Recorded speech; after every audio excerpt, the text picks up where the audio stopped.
for children after the service as a Mother's Day gift. Happy Mother's Day to those who celebrate. Please let Jessica Harwood know if your child is staying. In addition, members of the board will be in the office after the service to talk about next year's budget and answer any questions you may have. There will be another session on Zoom this Wednesday at 7 p.m. And finally, because I'm standing up here, I'd like to make a plug for the memory book for Janet. She knows about it, so I'm not ruining a surprise. Entries are due by the end of this upcoming week. If you have any questions about that, please feel free to see me, and I am the person who will reply to you if you email gifts@uunorthampton.org. We're here to celebrate, to reflect, and to support one another. It is good to be together. And now we'll begin our service.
For mothers and mother figures, grandmothers, aunts, extended family members who mother, soon-to-be mothers, wish they were mothers, never wanted to be mothers, it's complicated mothers, for birth mothers, foster mothers, adoptive mothers, stepmothers, the used-to-be dad mothers, and the more than one mom mothers.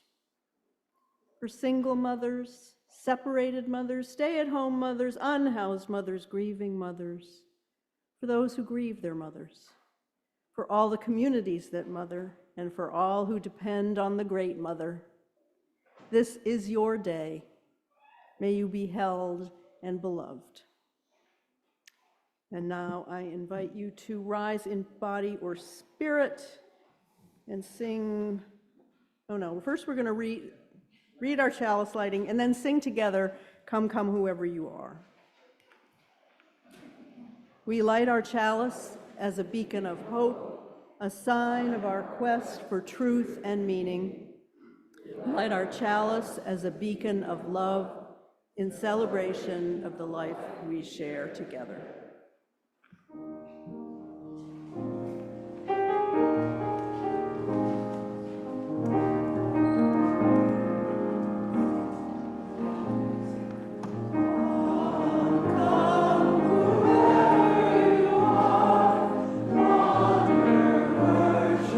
Lover of me, lost is the way.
In many religious traditions, parents bring their children to be recognized by the community and to be blessed.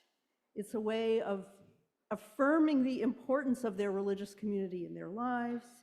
And our ceremony of blessing in the Unitarian Universalist tradition is called a dedication. And I'm so excited and happy that we are dedicating Simona, the big sister, and Valentina Libby Lenoir this morning. So I invite Jean and Margot and Simona and Valentina to please come forward now. Ooh, look at her.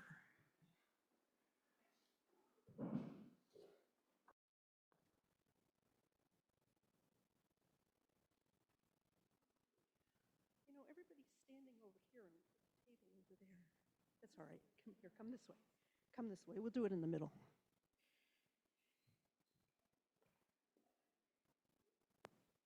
Oh, look at you. Hello, Valentina. Hi, Simona.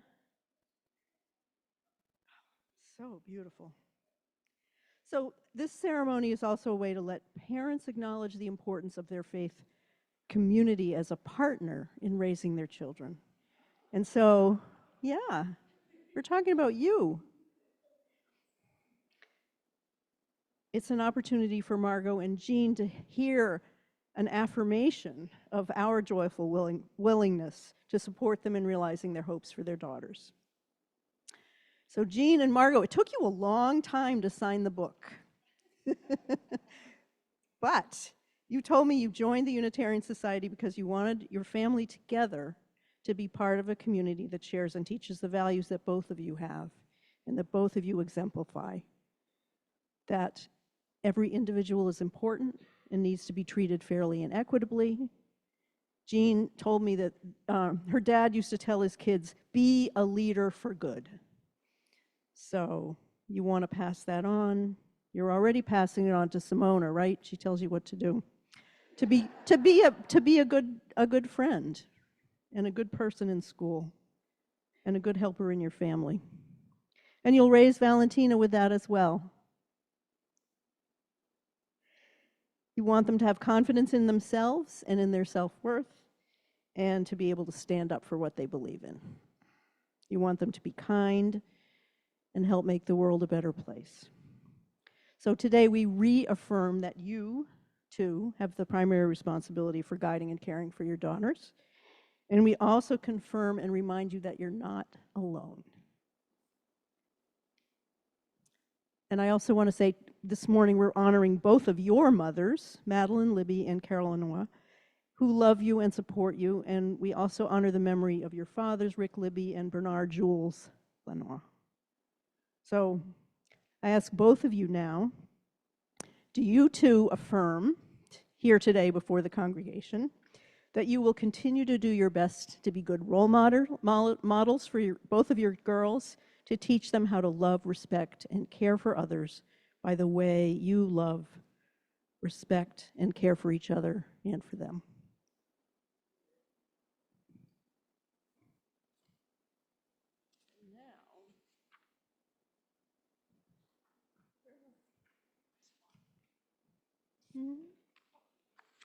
Oh, I'm in the right place. We're all mixed up. Simona, what is your full name? Simona Juliette Libby Lanois. Simona Juliette Libby Lanois. Simona Juliette Libby Lanois. Simona, your name is special because both Jean's grandmother and great-grandmother were named Simona, right? And because Juliette comes from Margot's dad's middle name, Jules. And it's especially special because it belongs to you. So, I'm going to take, oh, they're both about the same. I'm going to take this one. Can I just touch you with a little water on your hand? Is that okay? I touch you with water.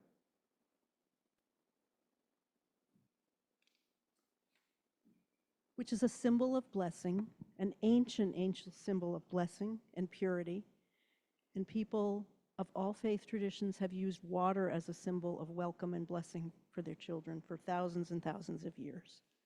Life on earth began in water, and water is essential for life.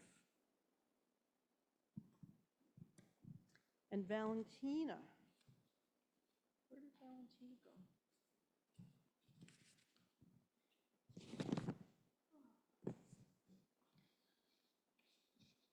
Margot Jean.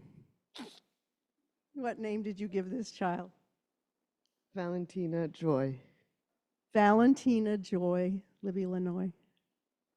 Hi.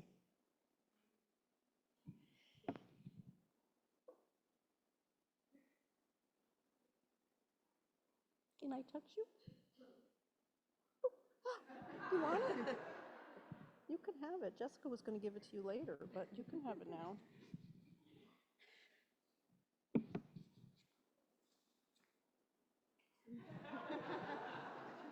Valentina Joy, Libby, Illinois, your name is special because it's beautiful and because Valentina was the only girl's name that your moms and sister could agree on. That's a lot of names.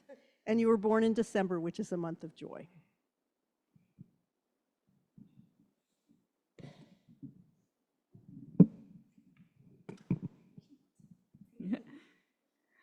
The water symbolizes the hopes and dreams of your parents and family and of many people here in this congregation. It symbolizes the way in which we are connected together. I also offer each one of you this flower with buds and flowers on it, both, so. Thank you. Thank you for being such a vital part of our community as we are trying to show that we are yours too. So if you can see, this azalea has some buds that haven't quite opened as well as some that are in full bloom. It symbolizes the hope for the unfolding beauty and promise throughout your life. And I'm going to give each of you one, and Valentina, I'll hold yours for you, but you can look at it. And now I ask everyone, oh, she's much stronger than I am. And now I ask everyone to rise and join in saying the unison affirmation that's printed on the order of meeting, and I think will also be up on the screen.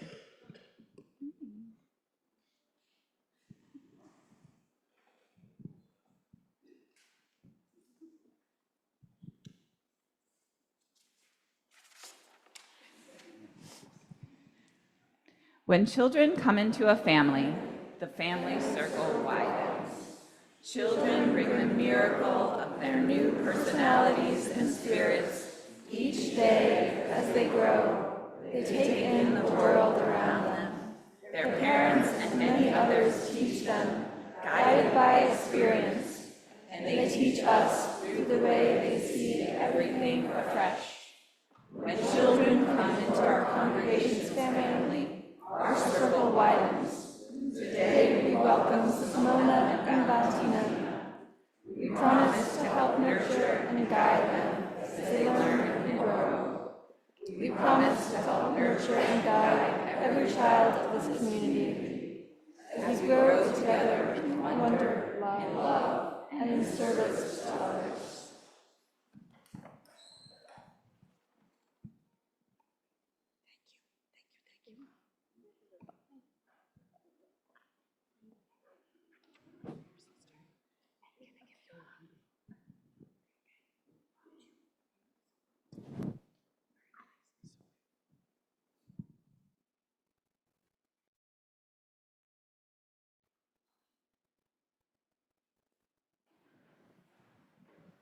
And now our story. And Lula's ready for it, I think. She's coming up.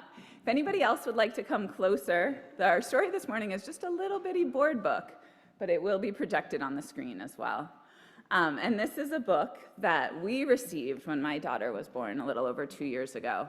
And it made me cry a lot in the first few months. So I'm hoping to get through it, but it's just such a beautiful way of thinking about our relationships in the world. We Sang You Home by Richard Van Camp, and the illustrations are by Julie Flett. We sang you from a wish, we sang you from a prayer. We sang you home, and you sang back. We give you kisses to help you grow, and songs to let you know that you are loved. As we give you roots, you give us wings. And through you, we are born again. Our everyday miracle, our everyday smile.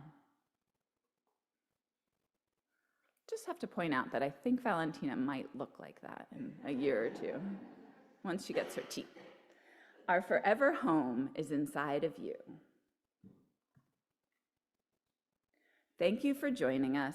Thank you for choosing us. Thank you for becoming the best of all of us. We sang you home. Thank you for singing back. Welcome to the world. We love you. Now I invite you to rise in body or spirit, and we'll sing together hymn number 1051, We Are.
Now it's time for us to greet one another and turn and wave to the people on Zoom.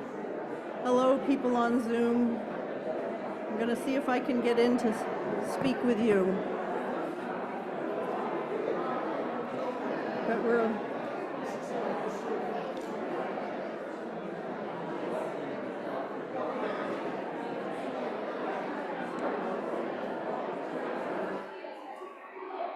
Hello, everyone on Zoom.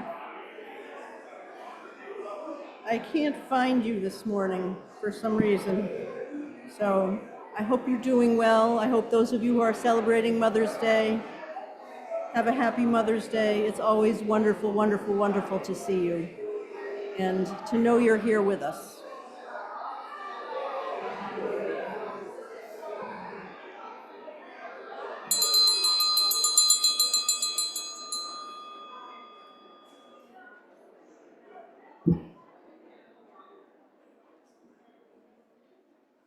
Now it is time for everyone who is leaving us for religious education activities to part, and we will sing you out. Go now in peace, go now in peace. May God's spirit of love surround you everywhere, everywhere you may go. Go now in peace, go now in peace. May God's spirit of love surround you everywhere, everywhere.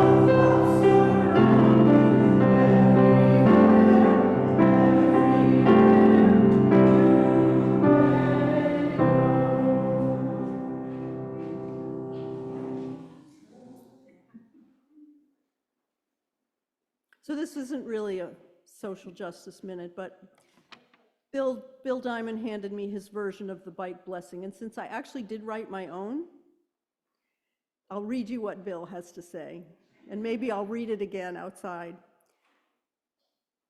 Bikes welcome spring. They give children an early taste of independence. They give older people a sense of independence. They take people to work. They carry goods everywhere through most of the world. They free us from fossil fuel. Thank you, Bill. And anyone who wants their bike blessed, either in person, if it's here in person, or remotely, we do them both. It won't take long, right after the service. Every week we take an offering to support the work of this society and several organizations outside our walls. Every contribution that you make of time, of love, of service, of financial resources matters. And our morning offering will now be given and very, very gratefully received.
On this particular Mother's Day, I am especially reminded of mothers, of parents who have experienced the death of a child.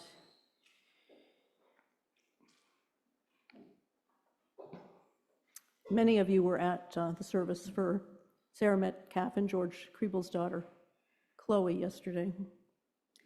So I ask you to hold in your hearts the parents around the world who have lost their children, or who live daily in fear that they will lose them. And also to hold in your hearts the members of our own congregation who have lost a child, an unborn child, a child who didn't get to grow up, an adult child. Let's take a few moments in silence.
human is a guest house.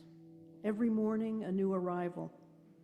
A joy, a depression, a meanness, some momentary awareness comes as an unexpected visitor. Welcome and entertain them all, even if they're a crowd of sorrows who violently sweep your house empty of its furniture.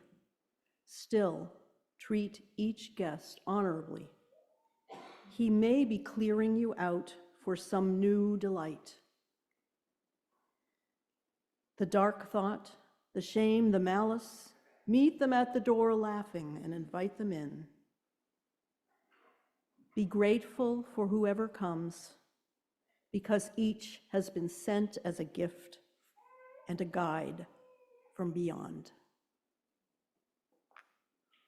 I'm going to sing some of this. So, beat my echo. This human being is a guest house. This human being is a guest house. Every morning a new arrival.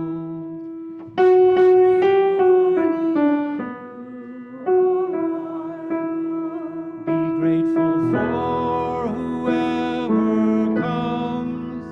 Be grateful for whoever comes. Each has been sent as a guide from beyond. Each has been sent as a guide from beyond. Again, this being human is a guest house. Every morning a new arrival. Be grateful for whoever. Each has been sent. Each has been sent as a guide from beyond. This being human. This being human is a guest house. Every morning. Every morning a new arrival. Be grateful. Be grateful for whoever comes. Each has been sent as a guide from beyond. One more time. This being human is a guest house. Every morning a new arrival. Be grateful for whoever comes. Each has been sent as a guide from beyond.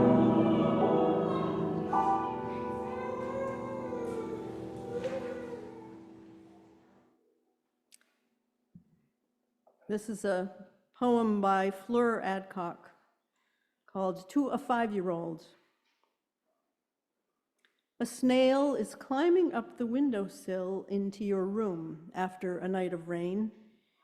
You call me in to see, and I explain that it would be unkind to leave it there.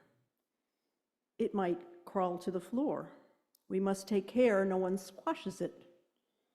You understand, and carry it outside with careful hand to eat a daffodil. I see then that a kind of faith prevails. Your gentleness is molded still by words from me, who have trapped mice and shot wild birds, who drowned your kittens, who betrayed your closest relatives, and who purveyed the harshest kind of truth to many another. But that is how things are. I am your mother, and we are kind to snails.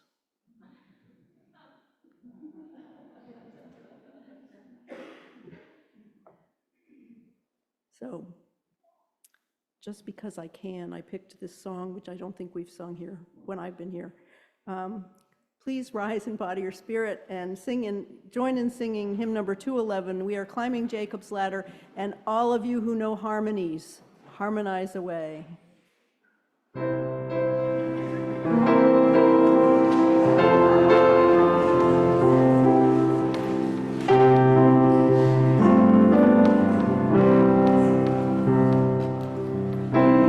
are climbing Jacob's ladder.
Actually, there's another reason I picked that song.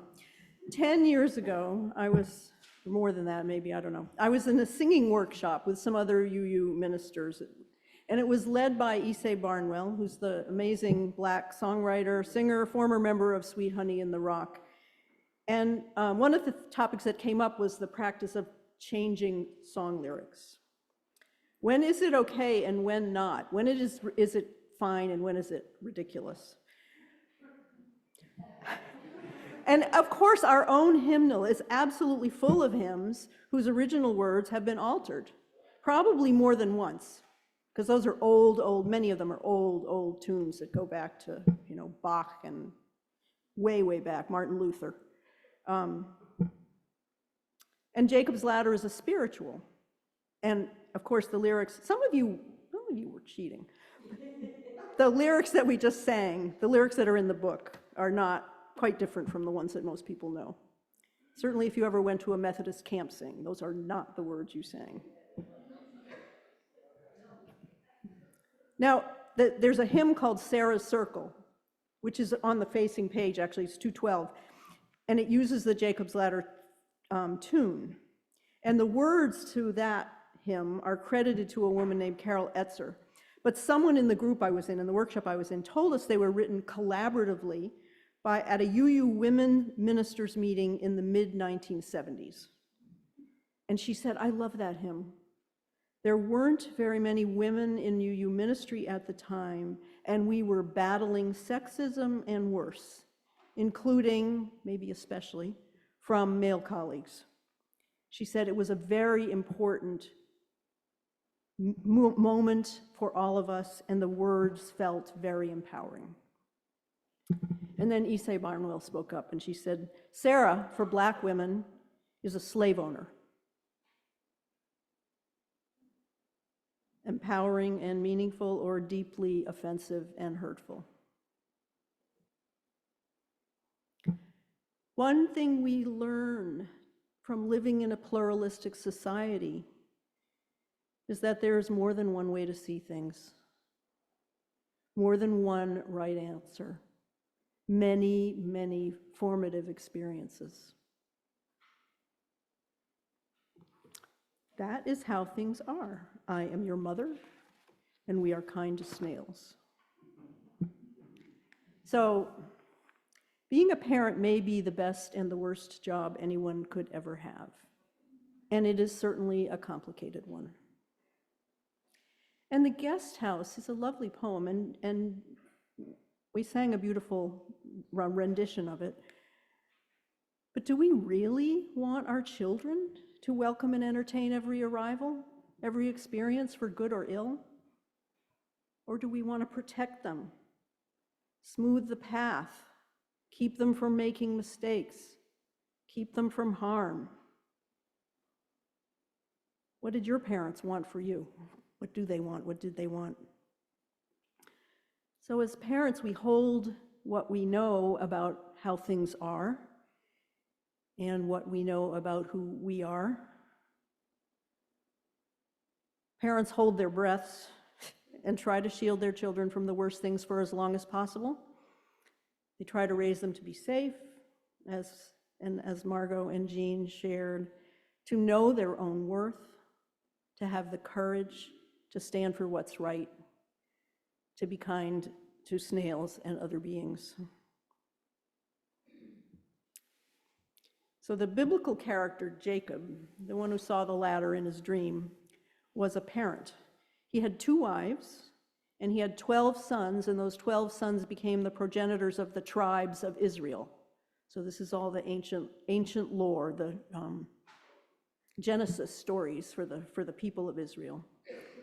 And through them, of course, he had countless grandsons and granddaughters, sons and daughters and grandsons and daughters. And Abraham was Jacob's father. So Abraham is the man with whom the folk history of the Jewish people begins. His name in Islam is Ibrahim. And Jews and Arabs in ancient lore come from the same ancestral father. They are all kin.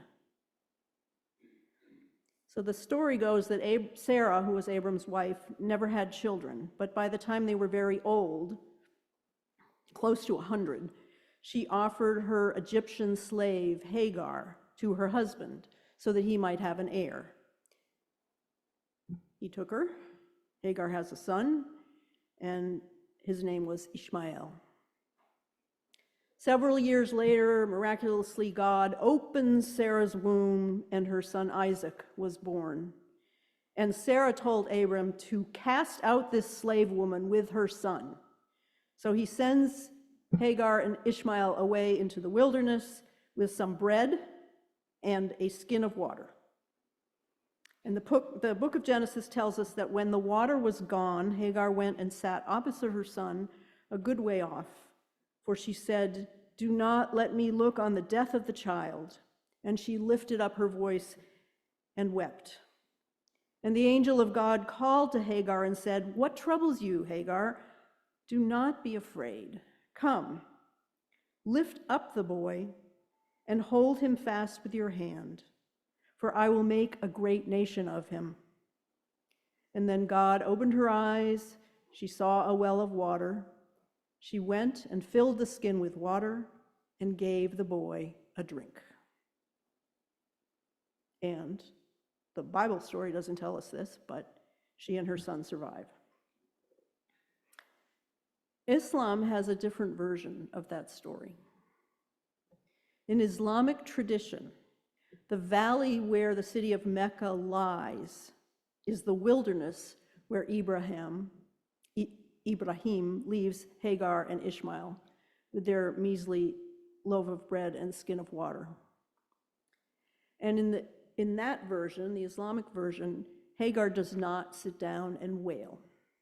Instead, she gets up and she runs across the valley to the mountain of Safa to see if she can find water there. Finding nothing, she runs all the way back across the valley to the other side, to the mountain of Marwa. And she goes back and forth and back and forth and back and forth, desperately, 7 times, desperately looking for water. And after the 7th time, she meets the angel Gabriel, and she finds the well or the spring, which is called Zamzam. And this is the site, Zamzam, where Zamzam is the site on which Mecca is founded.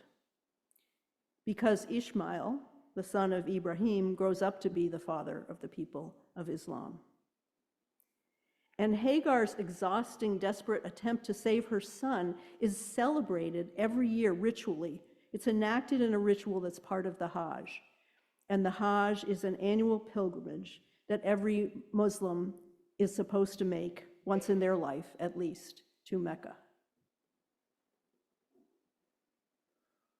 Very different stories, different mothers. The Hagar in the Bible story wails in protest and grief at the thought of losing her child. The Islamic Hagar gets up and runs back and forth 7 times, desperately searching for water to save him. There's a place for both of those responses. There's more than one answer. In both cases, they saved their sons. What have you wanted, or what do you want for your own children, if you have them? I want mine to survive and flourish, of course. Mine are in their mid-30s now. Like Margot and Jean, I still hope they believe in and want to live according to some of the values that matter to me. I think they do. And neither of my sons followed a path I would have chosen for him. And I've left aside some other things that I took for granted that they would do and be when they were younger. So Mother's Day is a mixed blessing every year, and it's really a time for reflection. And I think, sorry to say, the older we get, the more we have to reflect on. That's a positive way of looking at it. Until 4 years ago, my family celebrated my sister Nancy's birthday and Mother's Day on the same day, which all her life, it meant she was a little bit shortchanged. And when we were growing up, my grandparents often celebrated with us. I had my grandparents all of them until I was in my 20s. And this meant my mother had to work to prepare this big meal and make the cake, which was a big production that was important. And it never occurred to me that this was supposed to be a special day for her. Never. Maybe 20 years ago, it might have been on Mother's Day, I hope not, she was wearing the necklace that I have on today, and I told her I liked it and that I wanted it after she died. I didn't say it quite like that, I hope. And that same year, she gave it to me for Christmas. So I have many reasons to say thank you now, wherever her spirit may be. And I also have a favorite Mother's Day memory as a mother myself. When our son Daniel was 7 or 8, he's the older one, the day before, the Saturday before, he had gone on a bike ride all by himself. He was a confident bike rider. He was an athlete, he still is. And there was a private school playground right down the street, just a few blocks from our house, and there was their elementary school, their public school playground was less than a mile away. So I said, sure. And when he came back, I asked him if he had a good ride. Yes, he said, and he hurried to his room.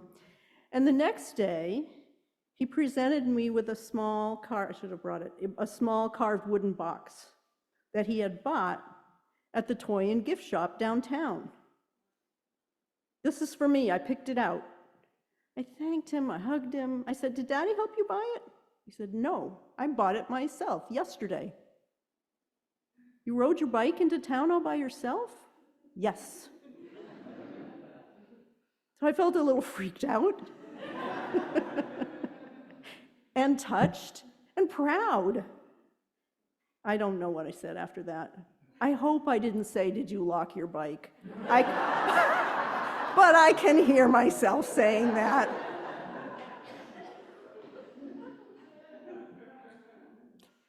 What was the right response? Being a parent or a grandparent, having parents, they're all multifaceted ventures that are full of surprises, that are rife with strong and often conflicting feelings. And as I get older, as I said, I find there are fewer and fewer simple answers, more stuff to sift through and fewer answers, and no simple truths. More complexity to hold than I ever thought possible. And we all need people to hold all of that with us gently. I also have more and more empathy for my own parents, believing they did the best they could, and because I knew my grandparents for quite a while, I can see where they got some of their peculiarities from, and I think my grandparents did the best they could. Waiting, wailing, running, putting one foot in front of the other, pausing to savor the sweet times, bearing through the bitter ones. I suspect most parents did and do that too. And we all try to make sure that they know we love them, no matter what. So the parents in this morning's story tell their child, "Our forever home is inside of you." Our parents are part of us, and we are part of them. We carry them with us all our lives. And our own children, if we have them, carry us. May we celebrate the richness, the complexity, and the beauty in what we carry and what we hold. And let us remember that we too are loved.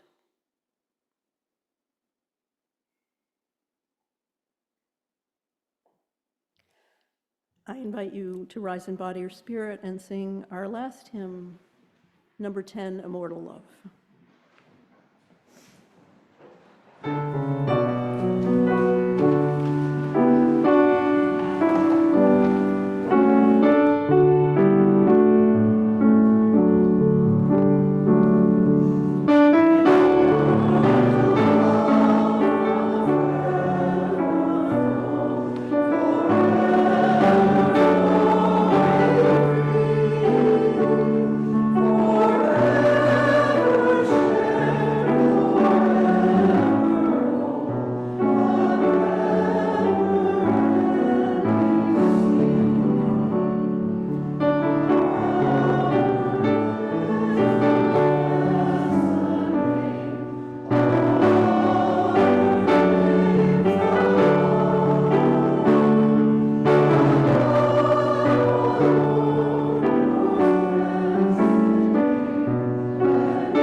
Again, whether or not you brought your bike with you this morning, you're invited to join us in front for a blessing of the bikes, sponsored by our indefatigable Climate Action Group.